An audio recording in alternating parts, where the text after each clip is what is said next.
বৌমা, ও বৌমা। এই বুইটা বেডিটার লিগা শান্তি মতো একটু মোবাইলটাও চালাইতে পারি না, যখন তখন ডাকাডাকি শুরু করে। ও বৌমা, শুনছো?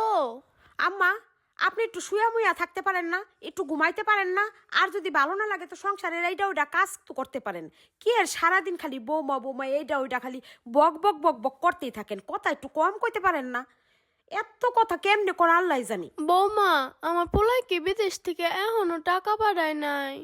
আম্মা, এত বুইরা হয়ে গেছেন, তাও আপনার টাকার নেশা গেল না?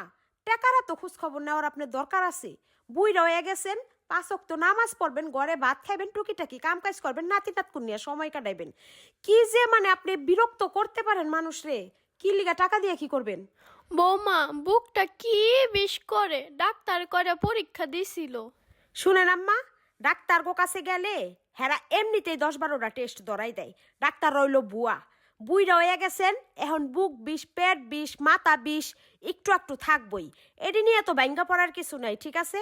আপনার পোলায় বিদেশে অনেক কষ্ট করে টাকা রোজগার করে, আপনার পোলায় দেশে হওয়ার নাম নাই। এই টাকার লেগা টাকা জমামু না আপনার পিছে চিকিৎসা করতে করতে ডালমু? আপনি কি কিছু বুঝেন না নাকি পোলার ভালো চান না?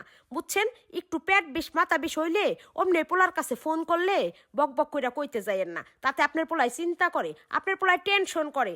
অযথা এই টেনশনগুলো দয়া করে আপনার পোলারে আপনি দিয়েন না।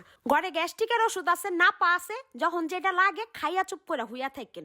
বইরা হয়ে গেছে আম্মা, আপনার তো বুঝন লাগবো। মরতে তো ওই বই, মরারে এত ডরান কি লিগা? হ্যাঁ, নামাজ পড়েন ঠিক মতন, আল্লাহ আল্লাহ করেন, আল্লাহর কাছে তওবা করেন, খালি ডাক্তার ডাক্তার করেন না। হায়াত ডাক্তারে দিতে পারবো না, বুঝছেন? মরণ আইলে মরণই লাগবো।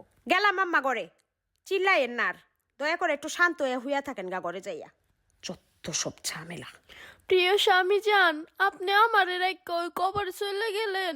পোলার বউর কাছে এমনি করে বোঝা বানায় গেলেন। কেন গেলেন?